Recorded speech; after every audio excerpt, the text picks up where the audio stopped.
O tema de hoje é a questão da fé. Fé é uma questão que a gente precisa estudar bastante, aprender bastante sobre ela. Como diz a própria Bíblia, fé é o firme fundamento das coisas que se esperam e a certeza das coisas que não se veem. O livro de Hebreus, o escritor de Hebreus definiu fé assim: fé é o firme fundamento das coisas que se esperam e a certeza das coisas que não se veem. Fé é algo que nos aproxima de Deus, nos leva a ter comunhão com Ele. Por exemplo, Deus, Ele está conosco aqui, neste lugar. Agora, a gente não pode vê-lo. Pela fé, nós cremos que Ele está aqui. Aqueles que leem Bíblia, pela fé, vivem diariamente na presença de Jesus, porque Jesus falou lá quando Ele ressuscitou, antes de subir aos céus, quando Ele estava naquele momento de ensinamento e comunhão com os seus discípulos. Ele disse: eu estou com vocês todos os dias até a consumação dos séculos. Ou seja, para aqueles que têm fé, Jesus anda conosco todo dia, toda hora. Ele está conosco. Mas para crer nisso é preciso ter fé. Fé é algo que alimenta, que nutre, que fortalece o nosso ser, a nossa vida. O escritor de Hebreus, ele usa essa expressão firme fundamento. E firme fundamento, quando a gente fala de fundamento, de fundação, por exemplo, este salão, para ele parar em pé do jeito que ele está aqui há anos, foi preciso gastar dinheiro e tempo para fazer uma boa fundação. Foi preciso abrir buracos na terra. Foi preciso colocar ferro, colocar cimento, colocar areia, colocar um tipo de concreto. Foi preciso fazer algo que pudesse dar sustentação para esses blocos, um em cima do outro. E por isso, por causa dessa estrutura, esse salão continua em pé. Se vier, por exemplo, um terremoto, se vier, por exemplo, um vento forte e tal, provavelmente, como ele venceu até hoje, né, por causa da estrutura que se tem, ele está de pé.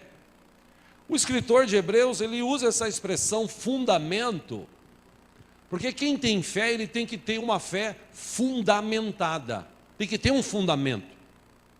E o fundamento principal do cristianismo é Deus, na sua essência, na sua grandeza, no seu poder, Ele teve misericórdia dos seres humanos criados à sua imagem e semelhança, e por causa dessa misericórdia, Ele enviou Jesus, para que todo aquele que nele crer em Jesus, crer na salvação, não pereça, não morra, mas tenha vida eterna. Então, a fé do cristianismo, ela está fundamentada em Cristo. Por isso que na Bíblia tem vários textos que nos remetem a entender. Ele é o fundamento. Ele, como diz alguns textos, é a pedra fundamental, é a pedra principal, é aquela pedra angular chamada, aquela pedra que quando se coloca ele dá o ângulo para as pessoas ou os pedreiros que vão construir, basear com aquela linha se está reto ou não. Jesus é o fundamento. Nós vivemos o Evangelho em função de Jesus. Ele é o fundamento, Ele é a fundação, é Ele que sustenta a nossa vida. Por isso que quando o escritor diz que fé é algo firme, não é algo que você um dia crê, outro dia não crê, aí outro dia você volta a crer, aí no outro dia você não crê, aí passa um tempo você descrê, aí passa um tempo você volta a crer. Não, quem crer, quem tem fé em Cristo Jesus, essa fé é firme, ela é fundamentada, ela não é fácil de ser abalada. Por isso que quando Jesus, nas bem-aventuranças, lá no livro de Mateus, no capítulo 7, no finalzinho do capítulo 7, 5, 6, 7, Jesus fala sobre vários assuntos.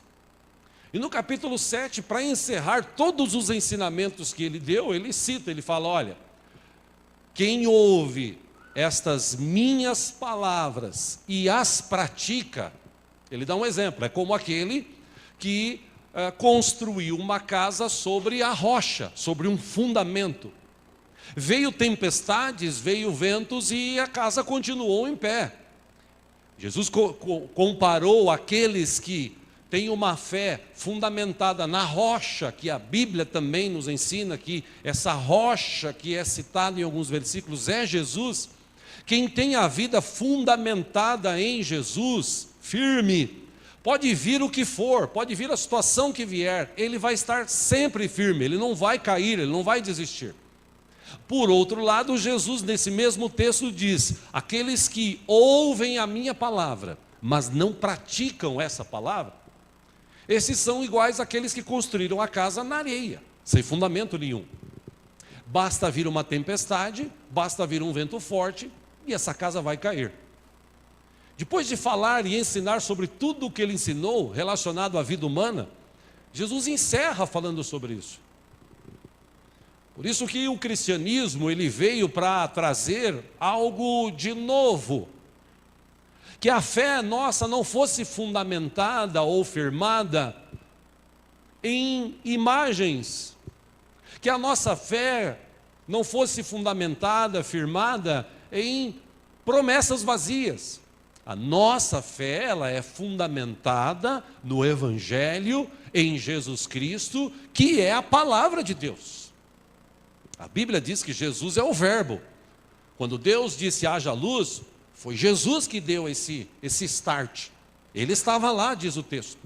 Ele é o verbo, a palavra de Deus. Ele é o verbo que se fez carne e habitou entre nós. Por isso que é importante a gente entender a questão da fé. Porque a gente vive num tempo de muita gente que parece que não tem mais fé dentro do seu coração. Por exemplo, tem um texto que Jesus citou, Marcos capítulo 11, versículo 23. Quando Jesus falava sobre fé, ele deu uma dica, ele disse, porque em verdade eu vos afirmo que se alguém disser a este monte, ergue-te e lança-te no mar, e não duvidar no seu coração, mas crer que se fará o que diz, assim será com ele. Meu irmão, eu já vi várias coisas na minha vida, mas eu nunca vi um monte ser transportado assim pela fé de um lugar para o outro. Alguém já viu?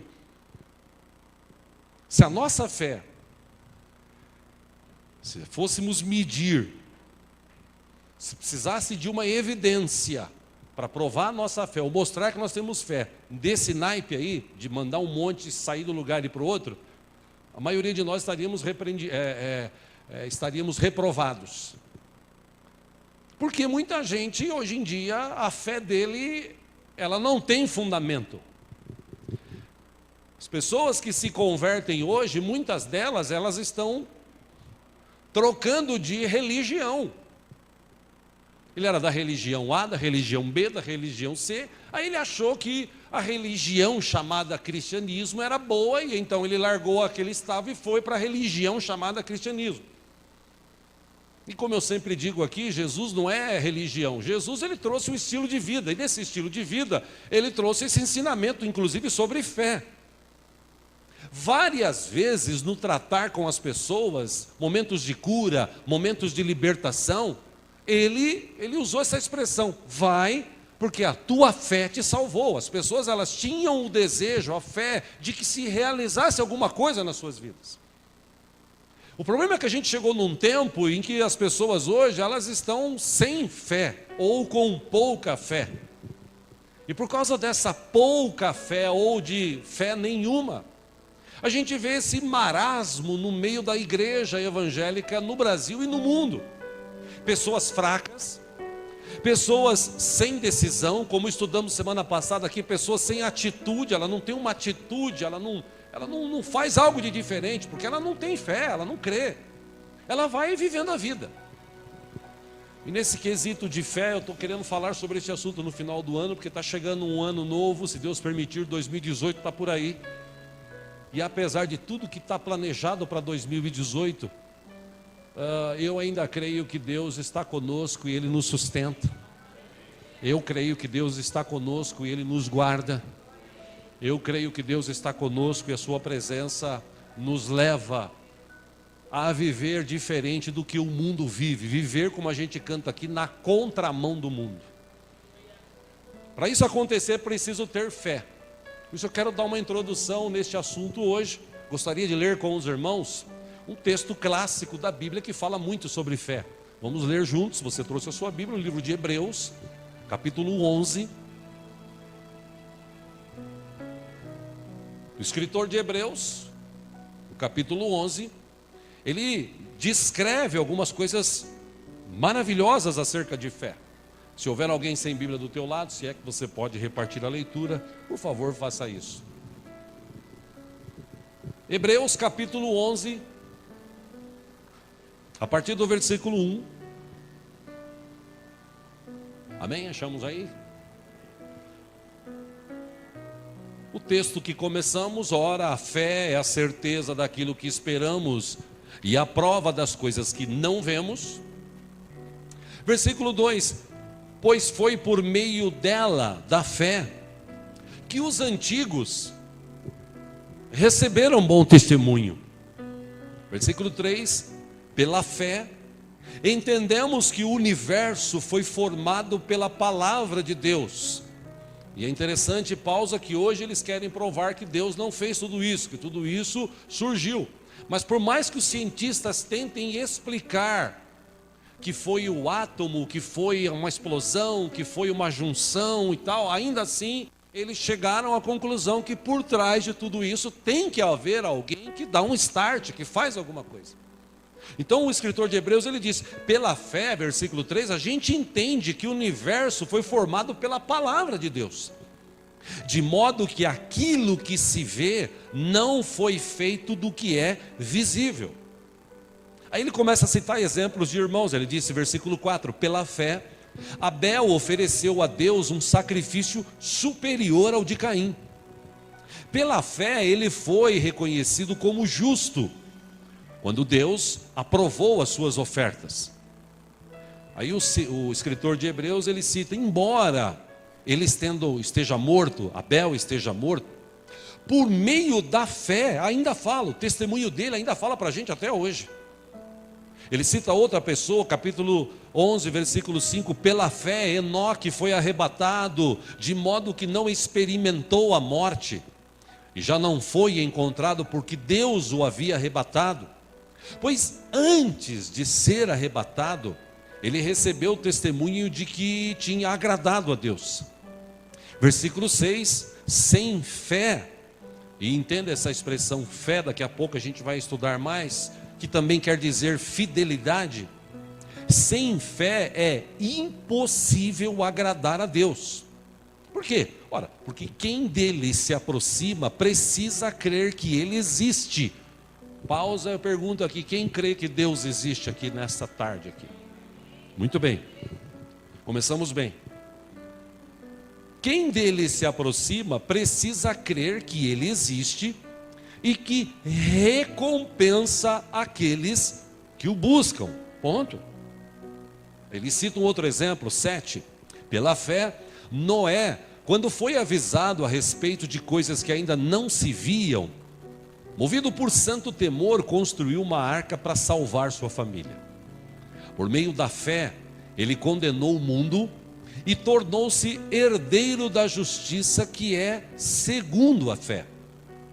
Versículo 8, pela fé, Abraão, quando chamado, obedeceu e dirigiu-se a um lugar que mais tarde receberia como herança, embora não soubesse para onde estava indo.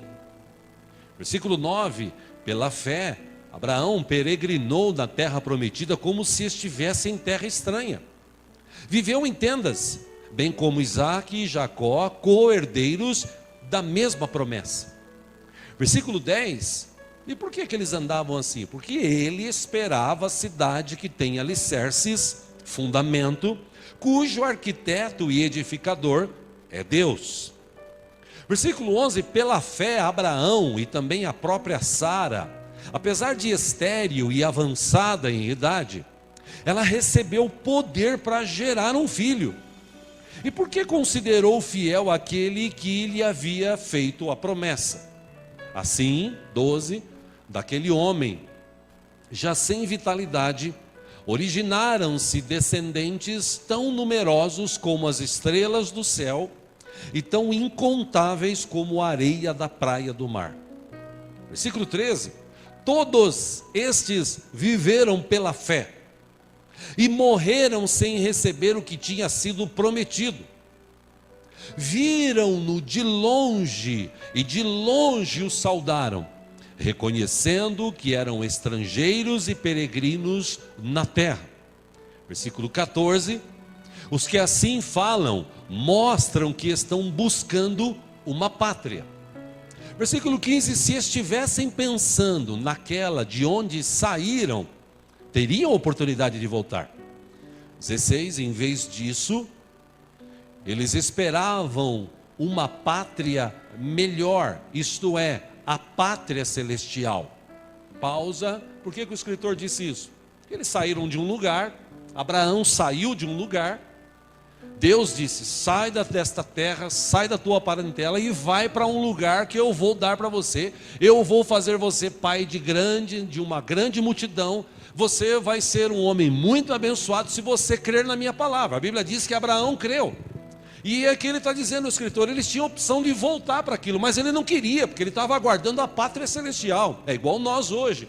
Nós estamos aqui na igreja, por quê? Porque eu creio que eu estou pelo menos aguardando a pátria celestial. Estou nessa terra, estou vivendo, legal, beleza, mas para mim o que vale é aquilo que a gente vai viver na eternidade com Deus, a pátria celestial.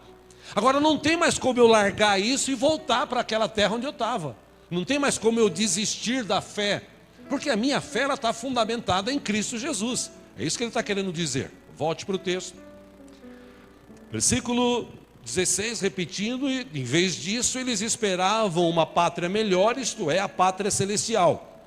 E por essa razão, Deus não se envergonha de ser chamado Deus deles, porque eles eram caras firmes em Deus, eles estavam fundamentados em Deus. E Deus lhes preparou uma cidade. Versículo 17, pela fé Abraão, quando Deus o pôs à prova, ofereceu Isaque como sacrifício. Aquele que havia recebido as promessas estava a ponto de sacrificar o seu único filho. Embora, 18, Deus lhe tivesse dito, por meio de Isaque, a sua descendência será considerada. Aí no versículo 19, Abraão levou em conta que Deus pode ressuscitar os mortos e figuradamente ele recebeu Isaque de volta dentre os mortos. Versículo 20, pela fé, Isaque abençoou Jacó e Esaú com respeito ao futuro deles. Versículo 21, pela fé, Jacó, à beira da morte, abençoou cada um dos filhos de José e adorou a Deus, apoiado na extremidade do seu bordão. Versículo 22, pela fé, José, no fim da vida, fez menção do êxodo dos israelitas do Egito e deu instruções acerca dos seus próprios ossos. 23, pela fé, Moisés, recém-nascido, foi escondido durante 3 meses por seus pais, pois estes viram que ele não era uma criança comum, e não temeram o decreto do rei. 24, pela fé, Moisés, já adulto, recusou ser chamado filho da filha do faraó, preferindo ser maltratado com o povo de Deus, a desfrutar os prazeres do pecado durante algum tempo. 26, por amor de Cristo, considerou sua desonra uma riqueza maior do que os tesouros do Egito. Por quê? Ora, porque ele contemplava a sua recompensa. 27, pela fé, saiu do Egito, não temendo a ira do rei, perseverou, porque ele via aquele que é invisível. 28, pela fé, Moisés celebrou a Páscoa, fez a aspersão do sangue, para que o destruidor não tocasse nos filhos mais velhos dos israelitas. 29, pela fé o povo atravessou o mar vermelho como em terra seca. Mas quando os egípcios tentaram fazê-lo, morreram afogados. Versículo 30, pela fé caíram os muros de Jericó, depois de serem rodeados durante 7 dias. 31, pela fé a prostituta Raabe, por ter acolhido os espiões, não foi morta com os que haviam sido desobedientes. Aí o escritor de Hebreus, versículo 32, ele diz: que mais que eu posso dizer? Eu não tenho tempo para falar de Gideão, de Baraque, de Sansão, de Jefté, de Davi, de Samuel e os profetas. 33, os quais, pela fé, conquistaram reinos, praticaram a justiça, alcançaram o cumprimento de promessas, fecharam a boca de leões. 34, e último desses que quero ler, apagaram o poder do fogo e escaparam do fio da espada. Da fraqueza tiraram força, tornando-se poderosos na batalha, e puseram em fuga exércitos estrangeiros. Só até. Você viu que o escritor de Hebreus, ele relatou a vida de muita gente. Ele citou, deu vários exemplos. Pessoas que acreditaram naquilo que ainda não existia. E é sobre isso que eu quero estudar com os irmãos hoje, porque a gente vive num tempo em que as pessoas estão questionando a fé do cristianismo, em que as pessoas estão duvidando do que a Bíblia diz. E é interessante que quanto mais as pessoas duvidam do que a Bíblia diz, mais a Bíblia se cumpre. Por exemplo, Israel, ele foi reconhecido como pelos Estados Unidos. Vocês devem ter acompanhado isso esta semana. Uma decisão de um presidente mudou a história de uma nação.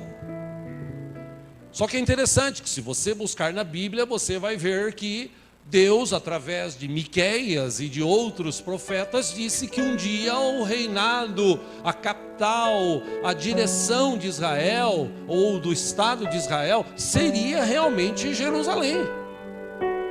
Antigamente era Tel Aviv israelense, Tel Aviv palestino.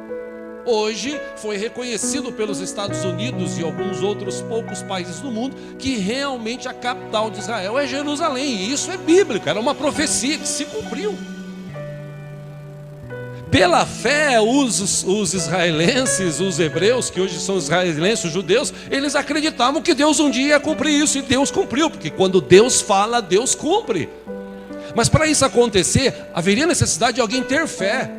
E quem teve fé acreditou. Por exemplo, aqui no passado, José, ele acreditava tanto em Deus, a fé de José era tão grande em Deus, que ele disse: olha, um dia vocês serão escravos, porque Deus já falou sobre isso lá para Abraão, mas também um dia Deus vai libertar o povo, e no dia que Deus libertar o povo eu já vou ter morrido, mas eu quero que vocês levem os meus ossos para enterrar na terra prometida que Deus prometeu para o seu povo. E quando Deus fala, Deus cumpre. E se você olhar na escritura, no relato do livro de Êxodo, você vê que o povo que saiu do Egito, da escravidão para a liberdade, eles levaram um caixãozinho assim com os ossos de José para enterrar naquele lugar, porque José acreditava, ele tinha fé.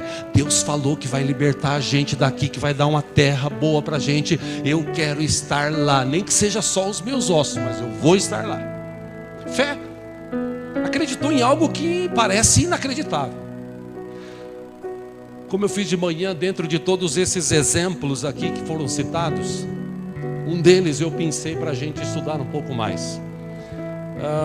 Eu quero falar sobre a vida de Noé. Noé foi um cara que teve muita fé. Na verdade, pelas coisas que aconteceram na vida dele, ele teve muita fé, mas muita fé. Porque tudo o que aconteceu na vida desse homem era algo assim sobrenatural, não tinha uma explicação lógica. Lembre-se, nós estamos lutando aqui ou estudando sobre fé e lógica. O mundo de hoje é lógico. O cristão ainda vive pela fé. Lembre-se que nós lemos esse texto: Deus se agrada daqueles que têm fé, daqueles que são fiéis à sua palavra. Noé era um cara que ele tinha muita fé. Talvez eu não tivesse a fé que Noé teve. O texto vai estar aqui no telão para os irmãos, de Gênesis, com a ajuda dos irmãos lá em cima, capítulo 6. A partir do versículo 5, pouco só da história para você entender. Gênesis 6:5 diz que o Senhor viu que a perversidade do homem tinha aumentado na terra, e que toda a inclinação dos pensamentos do seu coração era sempre e somente para o mal. Versículo 6: então o Senhor arrependeu-se de ter feito o homem sobre a terra, e isso cortou-lhe o coração. 7: disse o Senhor: farei desaparecer da face da terra o homem que criei, os homens e também os grandes animais e os pequenos e as aves do céu. Arrependo-me de havê-los feito. Interessante que o versículo 8 diz: a Noé, porém, o Senhor mostrou benevolência. Versículo 9: esta é a história da família de Noé.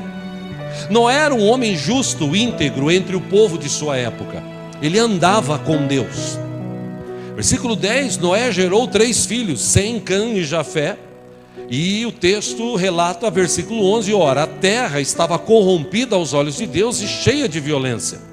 12: ao ver como a terra se corrompera, pois toda a humanidade havia corrompido a sua conduta, Deus disse a Noé: darei fim a todos os seres humanos, porque a terra encheu-se de violência por causa deles. Eu os destruirei com a terra. Aí Deus olha para Noé e fala assim, versículo 14: você, porém, fará uma arca de madeira de cipreste, divida-a em compartimentos e revista-a de piche por dentro e por fora. Versículo 15: faça-a com 135 metros de comprimento, 22 metros e meio de largura e 13 metros e meio de altura. Versículo 16: faça-lhe um teto com um vão de 45 centímetros entre o teto e corpo da arca. Coloque uma porta lateral na arca e faça um andar superior, um médio e um inferior. Versículo 17: eis que vou trazer águas sobre a terra, o dilúvio, para destruir debaixo do céu toda criatura que tem fôlego de vida. Tudo o que há na terra perecerá. 18: Deus diz: mas com você, Noé, estabelecerei a minha aliança, e você entrará na arca com seus filhos, sua mulher e as mulheres de seus filhos. Preste atenção, irmão. Se Noé não tivesse fé, se ele agisse pela lógica, por exemplo, uma informação aqui, naquela época ainda não chovia, como chove hoje, por exemplo. O texto de Gênesis diz que fluía da terra um orvalho que ele alimentava as plantas. Chuva, como a gente conhece, esses temporais, até então não tinha. Então uma pessoa que usa lógica, se alguém chega nele e fala assim: ó, escuta, vai chover. Ele fala: chover o quê? Vai chover água. Como assim? A água, ela brota, ela vem como um orvalhozinho. Não, vai chover, chover bastante. A lógica de uma pessoa que é normal, ela vai falar assim: não, isso não existe. Aí Deus olha para a humanidade e vê que todos estão vivendo uma vida distantes dele. O coração do homem era perverso, era mau. E Deus fala assim: eu vou ter que destruir. Mas entre aquele povo ele encontra Noé, um cara que era justo, um cara que era reto, um cara que tinha um relacionamento com ele. Lembre-se, só um cara. Aí Deus fala para ele o seguinte: eu vou salvar a tua vida. Oh Deus, muito obrigado. Só que é o seguinte, você tem que construir uma arca, um barco enorme, de 135 metros de comprimento. Pra você ter uma ideia, este salão aqui, ali da frente, até aqui, ó, nessa parede, ele deve ter mais ou menos uns 25 metros de comprimento. Imagine agora 135 metros. Uma outra informação: essa parede tem 5,80 de altura. Imagina construir algo que tem 13 metros e meio de altura.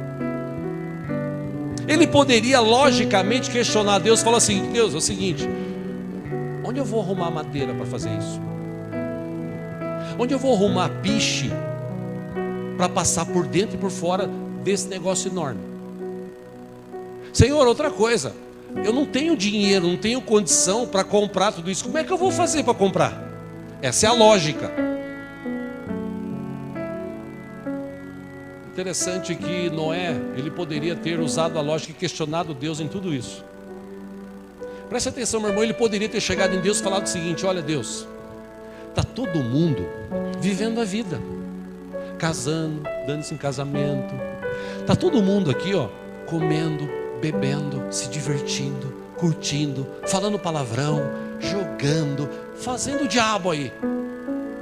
Ele poderia dizer para Deus assim: por que justo eu tenho que passar agora anos a fio construindo algo que o Senhor disse que vai chover, eu nunca vi chuva, e vai chover tanto que vai inundar tudo? Deus, o Senhor está de brincadeira. Ele poderia ter falado isso para Deus, sim ou não, irmãos? E é talvez o que muita gente hoje faz quando ele se relaciona com Deus. Porque Deus disse na sua palavra: eis que estou com você todos os dias até a consumação dos séculos. Ele disse: eu estou com você. Ele não disse: eu vou estar. Ele disse: eu estou com você todos os dias. Quer dizer, nessa declaração de Deus, a minha fé, se ela é suficiente, eu creio o seguinte: Deus está comigo todo dia. E se Deus está comigo todo dia, poxa, o que mais que eu preciso? Como disse Davi, o Salmo 23, a tradução dele, do original é: o Senhor é o meu pastor e Ele nunca me falta. Porque quem tem Deus como Senhor de sua vida, não falta nada. Porque Deus é tudo. Tudo vem dele, tudo pertence a Ele. Amém, irmãos? Só que nessa questão de fé, tem muita gente hoje que ele questiona. Veio um irmão e falou para mim que Deus disse no coração dele que Deus ia mudar a sorte da minha vida. Mas faz tanto tempo que isso acontece que eu já perdi a esperança. Isso é falta de fé, isso é lógica. Imagina Noé construindo um barco desse tamanho, irmãos. Imagina as pessoas que estavam curtindo a vida passando para ele assim: ô seu Noé, responde uma pergunta. Para que você está construindo isso? Não, porque Deus falou que vai chover, que vai cair tanta água, que vai inundar tudo, e todos serão mortos, todo ser que respira vai morrer. A lógica da mente dos outros deve ter falado assim: esse cara é louco, está faltando uns parafusos na cabeça dele. Como é que ele pode agora viver isso ou falar isso? Esse cara é doido. Irmão, eu não estou falando de falar isso uma vez, duas vezes, eu estou falando de ser questionado. Vida, pelos estudos das pessoas que manjam de Bíblia e de história, eles chegam à conclusão, mais ou menos se entende isso nos textos, que Noé demorou pelo menos uns 90 anos para construir essa arca. Ele, seus filhos, deve ter ajuda da mulher e das noras. Sozinho construiu um negócio desse tamanho. E durante essa construção ele ouviu e viu as pessoas vivendo a vida. Ele poderia dizer: Senhor, por que só eu sou o Cristo aqui, eu tenho que pagar o preço, está todo mundo curtindo e eu estou aqui, Senhor? Isso não é normal. Mas a palavra diz que Noé creu de tal forma que ele construiu a arca. E depois que a arca estava pronta, Deus mandou uma espécie, um casal de cada espécie. E o texto diz que todos entraram na arca. O texto também diz que a porta foi fechada. Deus selou ela por fora. E de repente, o céu fica escurecido. E as pessoas que estavam ali começam a olhar e ficam assim: escuta, mas o que é isso? Nuvens negras? A gente sempre viu nuvem branquinha, por que agora elas estão negras? E o texto diz que choveu, e choveu muito. Livro de Gênesis, capítulo 9, acompanha aqui no telão, 28 e 29. Diz que depois do dilúvio, Noé viveu 350 anos. Ou seja, viveu ao todo 950 anos e morreu. Meu irmão, se não fosse a fé deste homem, a gente poderia estar lendo agora nesse texto: e Noé, com 600 e poucos anos, morreu com toda a humanidade, porque ele não creu em Deus. Mas o texto diz que depois do dilúvio, porque Noé creu no Senhor, teve fé no que Deus falou, ele viveu ainda mais 350 anos. Se você olhar para a Bíblia, você vai ver Caleb com 40 anos, lá no deserto. Ele recebe a mesma sentença que o povo: vocês vão perambular durante 40 anos. Aí eles perambulam durante 40 anos. Só Josué e Caleb, daquela geração abaixo de 20 anos, ou acima de 20 anos, só Josué e Caleb foram os que conseguiram entrar na terra prometida. E o texto diz que com 85 anos de idade, Caleb conquistou a sua terra e viveu até 100 e poucos anos, porque Deus abençoou também a vida de Caleb. Sabe por quê? Porque ele teve fé na palavra de Deus. Noé viveu mais 350 anos, porque ele teve fé naquilo que Deus falou para ele. Contrariando tudo o que se fala hoje, meu irmão, como é que anda a fé dentro do teu coração? Você ouve as informações que se estão falando por aí? Você é confrontado diariamente ou semanalmente por pessoas da tua família, por pessoas amigas. Escuta, você, como nós estudamos semana passada, você é cristão, você crê na Bíblia? Creio. Você crê que o mundo vai acabar? Eu creio. Você crê que esse tal de Jesus vai voltar? Lógico que eu creio. Você crê que Jesus cura? Creio. Lógico que cura. Hoje pela manhã a gente recebeu o testemunho de uma irmã que estava com um problema de câncer e Deus curou a vida dela. Eu creio que Deus cura. Mas você é confrontado com o seguinte: nossa, como é que você crê nisso? Porque hoje vive-se a lógica de inclusive querer entender a Bíblia, explicar a Bíblia. Não, não é bem isso que está dizendo, porque a tradução do original passou por não sei o que e tal. Aí lá no século 7, no século 8, no século 10, o Papa ou Alexandre o Grande, eles interferiram e colocaram algumas coisas na Bíblia. Então não é bem isso o que, por exemplo, é que a Bíblia diz. Hoje, por exemplo, vou te dar um exemplo. Hoje questiona-se a Trindade, porque a Bíblia não cita assim Trindade, não tem essa expressão Trindade. A Bíblia fala do Pai, do Filho e do Espírito Santo, não tem a expressão Trindade. Então as pessoas hoje, tem religiões hoje que não crê que Jesus é Deus e não crê que o Espírito Santo é Deus. Tem religião hoje que fala que Jesus foi um ser que esteve aqui, humano, viveu, fez uma obra maravilhosa, mas morreu. Tem outros que falam que o Espírito Santo não é um Deus, é uma força que Deus manda. Agora, eu creio na palavra. A palavra diz que tem o Deus que é Pai, tem o Deus que é Filho e tem o Deus que é o Espírito Santo. E os três acabam sendo um. Como isso? A lógica não explica, mas a fé explica. A gente tem um Deus maravilhoso que anda com a gente, que cuida de nós. Isso é fé. E para viver isso, você tem que nadar contra a maré. Porque as pessoas hoje não creem. Elas vão às igrejas evangélicas, mas elas não creem mais. Elas querem entender tudo. E tem uma célebre frase que já disseram aí no passado: milagre você não entende, milagre você curte, você crê. Imagina você chegar na frente do mar e Moisés falar para você assim: começa a caminhar, porque os soldados egípcios vocês nunca mais o verão. Começa a caminhar porque o mar vai abrir. Qual é a lógica, irmão, disso? Como é que pode um mar abrir? Botando dinamite? Colocando máquinas para abrir um buraco? Colocando uma barreira para parar a água? Como é que pode uma parede se formar de 6 metros de altura de água, ficar parado assim? Como é que pode de um outro lado ficar uma outra parede de água assim de 6, 7 metros de altura? Como é que pode onde tinha água se abrir, ficar seco e eu caminhar dentro? Como é que pode? Isso não tem lógica. A lógica não explica. Mas quando você tem fé, você dá o primeiro passo. Que foi o que aconteceu quando o povo saiu lá, eles foram atravessar o Jordão, e no Jordão naquela época enchia. E aí eles ficaram o seguinte, aí disseram o seguinte: os sacerdotes, vocês vão na frente. Os levitas, vocês vão na frente. Deu o primeiro passo, a água vai parar. Mas para parar a água tinha que dar um passo. E graças a Deus tinha gente com fé que deu um passo e a água parou. Só que no século 21 que a gente vive, a gente tem gente que tem medo de dar um passo. Ele fica esperando a coisa acontecer, ele quer entender o que vai acontecer. Por isso que muita gente hoje deixa de ser abençoada. Por isso que muita gente hoje deixa de ir para frente, deixa de crescer, deixa de viver um tempo diferente.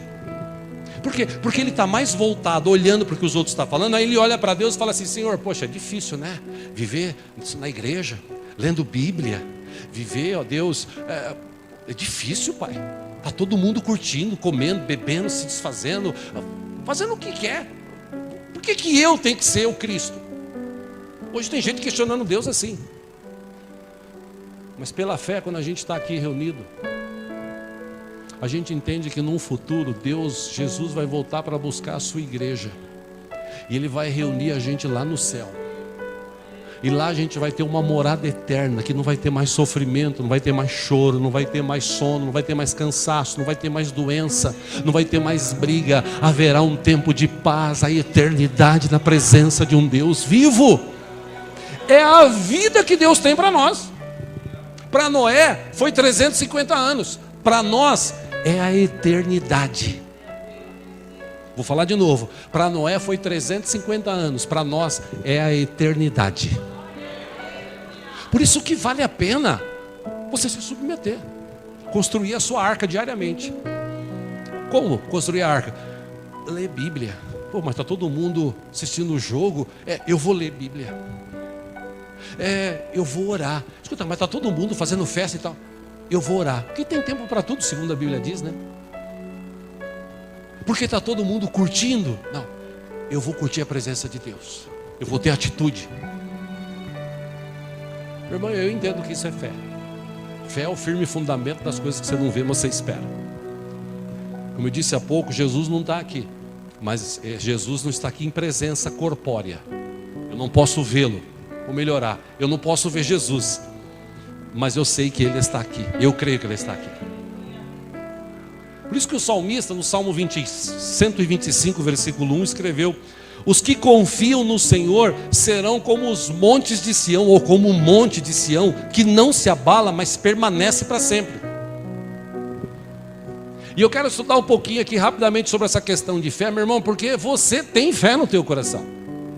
Talvez você não tenha ainda uma fé desenvolvida, e é preciso desenvolver. E como é que eu desenvolvo a minha fé? É simples, dando passos. Dando passos.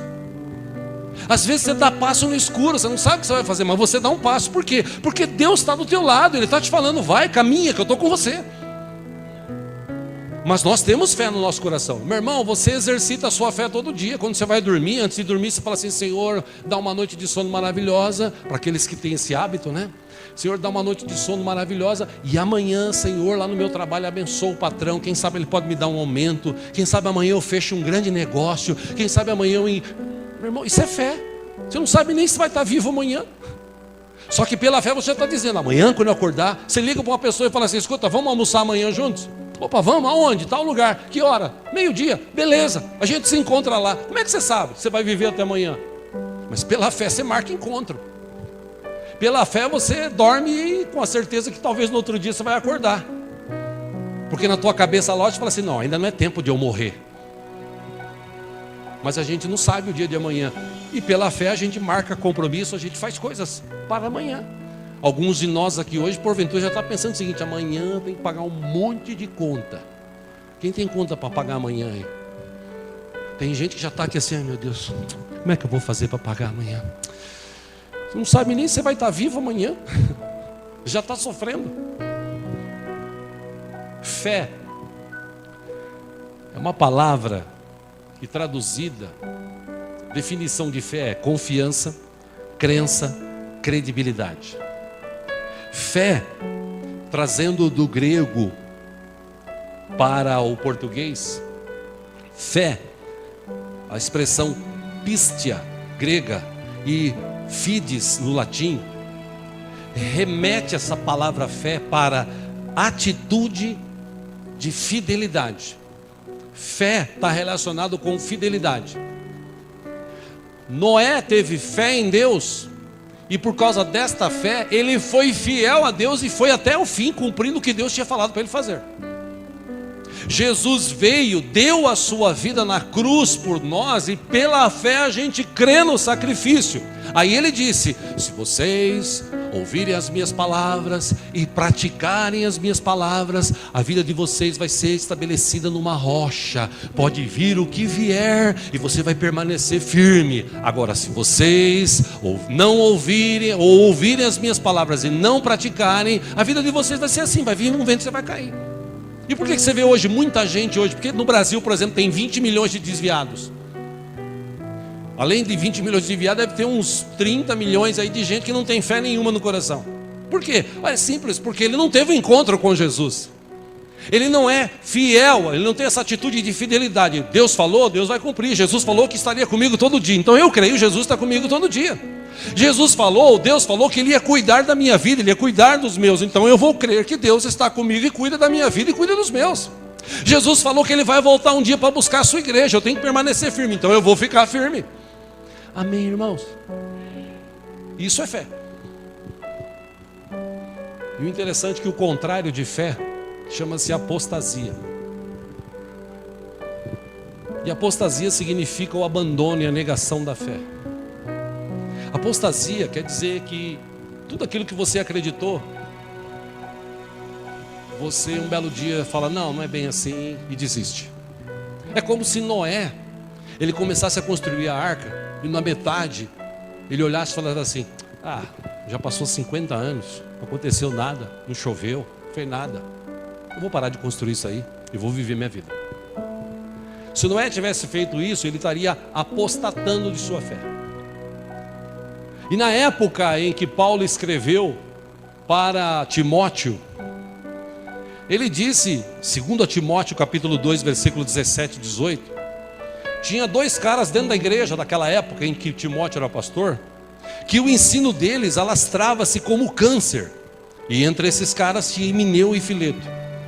Estes se desviaram da fé ou da verdade, dizendo que a ressurreição já tinha acontecido, e assim alguns perverteram a fé. Eles começaram a falar dentro da igreja: não, esse negócio de ressurreição já aconteceu. Vocês estão esperando Jesus voltar, acontecer. Já aconteceu, gente. A vida agora é essa, vamos viver a vida. E Paulo escreve para Timóteo dizendo o seguinte: se for possível, se afasta desses, porque eles vão perverter a fé de muita gente. No outro texto, 1 Timóteo capítulo 4, versículo 1, aqui no telão, Paulo disse: ora, o Espírito afirma expressamente que nos últimos tempos alguns apostatarão da fé. Por quê? Por obedecerem a espíritos enganadores e a ensinos de demônios. O que vai acontecer e está acontecendo hoje? As pessoas estão colocando em xeque a palavra de Deus. Parece que a Bíblia, ela não quer bem dizer o que está escrito aqui. Agora, eu quero pensar logicamente com você. A gente tem um Deus vivo e poderoso, sim ou não? A gente tem um Deus que cuida da gente. Se Deus permitiu que essa palavra fosse trazida, reunida, cartas e mais cartas, escritos e manuscritos, fossem estudados, traduzidos, para chegar aonde chegamos hoje, aí você fala assim: mas como é que eu tenho certeza? Bom, é simples. A Bíblia da Igreja Católica tem, acho que 9 ou 11 livros, não me lembro direito, 9 livros, são considerados apócrifos, porque são livros que não têm inspiração divina. Durante os séculos passados, alguns papas, através de alguns homens, escreveram que eles embutiram isso, mas não está aqui. E se não está aqui, a Bíblia é do crente. Não, é a Bíblia que Deus gostaria que nós lêssemos e estudássemos. Eu creio que tudo que Deus gostaria que nós soubéssemos, aprendêssemos, está descrito aqui. Tudo que nós devemos praticar está descrito aqui. Tudo que nós devemos não praticar está descrito aqui. E tudo que vai acontecer no futuro também está descrito aqui. É simples. Estamos falando de lógica, estamos falando de fé. Eu creio que esta é a palavra escrita de Deus. E como é que eu posso dizer que Deus está falando aqui? Que foram homens que escreveram. Sim, mas ela está se cumprindo a cada dia. E ela diz que Jesus vai voltar para buscar a sua igreja. E ela diz que Jesus anda com a gente todo o tempo. E ela diz que Jesus cuida daqueles que o amam, daqueles que o servem. Por isso que eu creio na palavra de Deus, a palavra escrita de Deus. A gente está precisando de gente que tenha fé hoje em dia. Gente que crê na palavra. Mas eu vou crer na palavra cegamente? Não, você vai crer na palavra que está escrita. Como eu já falei aqui algumas vezes, tem gente que vive de igreja em igreja, atrás de profecia, de palavra e tal, eis que te digo e tal. E aí, pastor, eu ouvi uma palavra lá, e essa palavra, o cara disse que veio de Deus, e aí? Simples, leia a Bíblia. A Bíblia, 2 profetas aqui, entre os que tem descritos, eles disseram o seguinte: quando Deus fala uma coisa, se veio dele, ele cumpre. Mas baseia a tua vida no que já está escrito.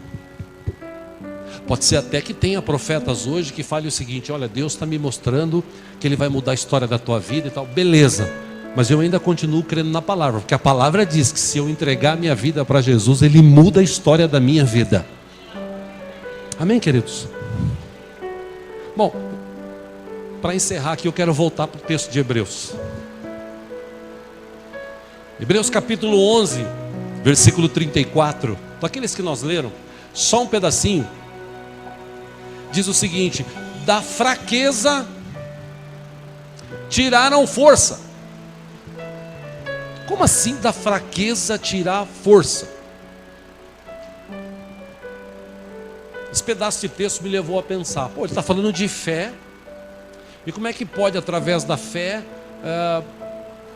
pessoas estarem fracas? Sim, é possível.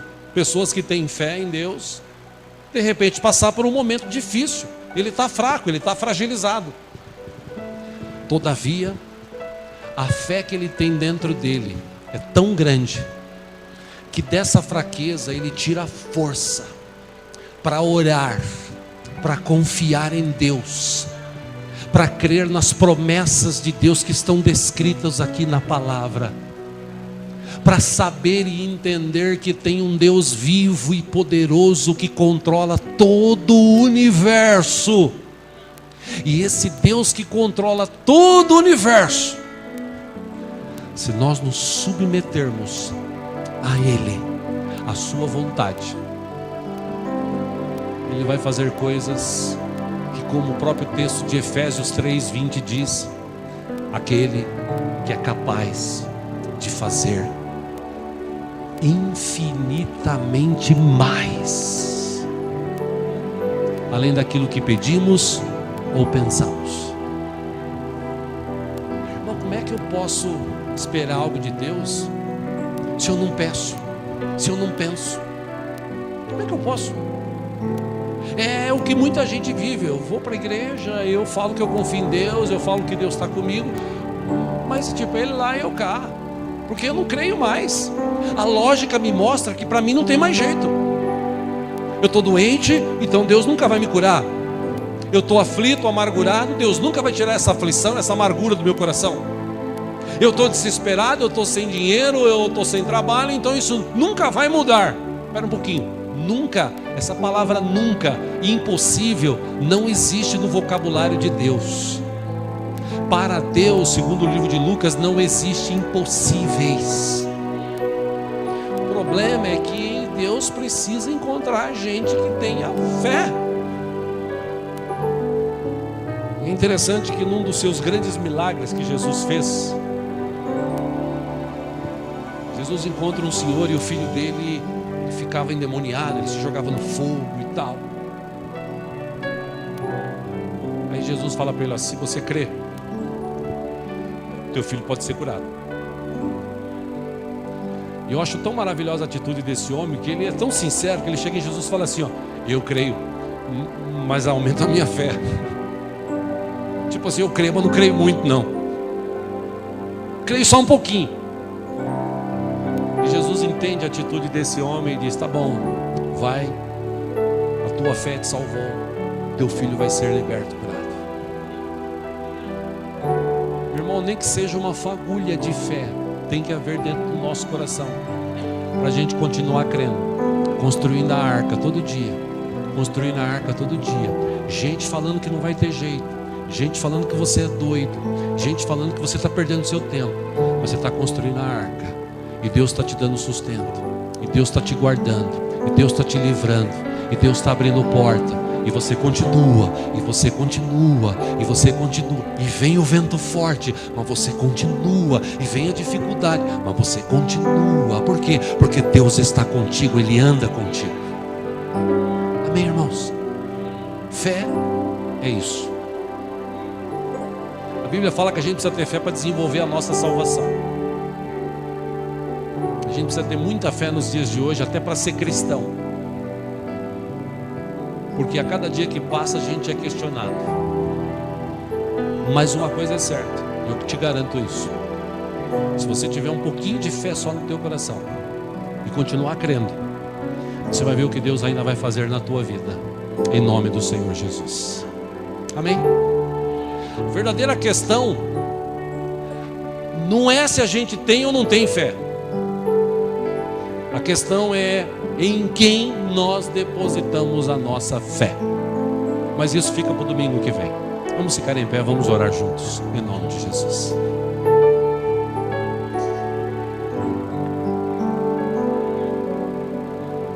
Quero te encorajar hoje a você exercitar a sua fé.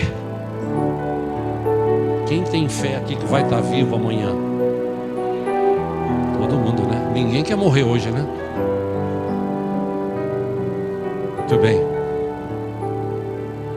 A gente não sabe, porque pode ser que Jesus volte hoje. Já pensou se Jesus voltar hoje à noite? Amém? Legal, a gente se reunir. Nossa, ninguém falou amém. Ninguém quer que Jesus volta. Principalmente quem está solteiro, jovens, né? Mas a gente não sabe. Mas pela fé a gente crê que a gente vai estar vivo amanhã. Se nós estivermos vivos amanhã, Deus ainda vai continuar conosco. Deus tem ouvido a sua oração. Deus tem ouvido a tua voz. Deus tem visto o teu choro. E se você continuar crendo, Ele vai mudar a história da tua vida. Amém? Fecha os teus olhos por um instante.